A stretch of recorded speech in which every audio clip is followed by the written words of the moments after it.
And this morning, as millions of American students have returned to in-person learning, new data is out shining a light on Gen Z. The study, which was conducted by Social Sphere and funded by Murmuration and our sponsor, Walton Family Foundation, reveals interesting data surrounding how prepared Gen Zers feel for the future and how they are coping with the present. NBC News Digital reporter Maya Eaglin recently caught up with the pollster who conducted the research, as well as a couple of students who shared their reactions to the findings.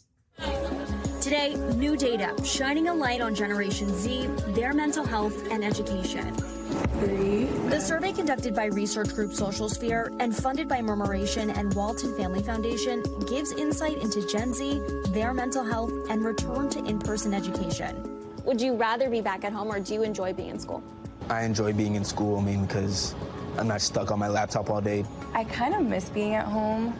1,500 anonymous American high schoolers were polled in August, and 52% of them used positive words like excited to describe their feelings about going back to school.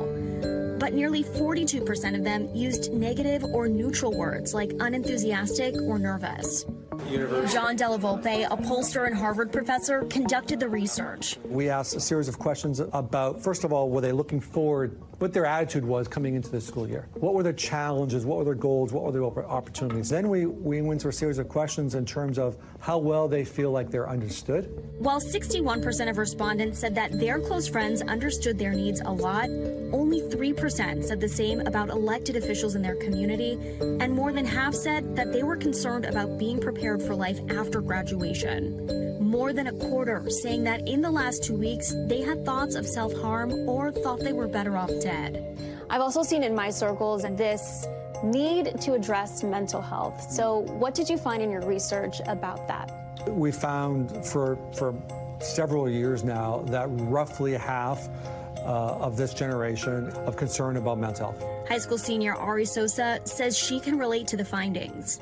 I feel like a lot of Gen Zers are going through something, whether that may be depression or anxiety, and I feel like a lot of people don't feel the support. Her classmate Edgar Santana agrees. Now that we're trying to be outspoken about mental health, it's seen as like, oh, you're just sad, oh, you'll be fine, oh, you'll be happy later. If you had to pick one issue that you think would be #1 for Gen Z, what would it be? I'd say the main issue that Gen Z might have is the future and like what it actually holds. As someone who looks at this data, what does it mean to you? As a data person, I'm looking at data from a lot of different angles. This means that we are on the cusp of seeing the next greatest generation in our midst. And I think it's incumbent upon all of us that we listen, we engage, and we help them get there, because helping them means it helps all of us. Our thanks to Maya Eaglin for that eye-opening look at Gen Z. And if you or anyone you know is struggling, you can call or text the Suicide and Crisis Hotline at 988. Thanks for watching our YouTube channel. Follow today's top stories and breaking news by downloading the NBC News app.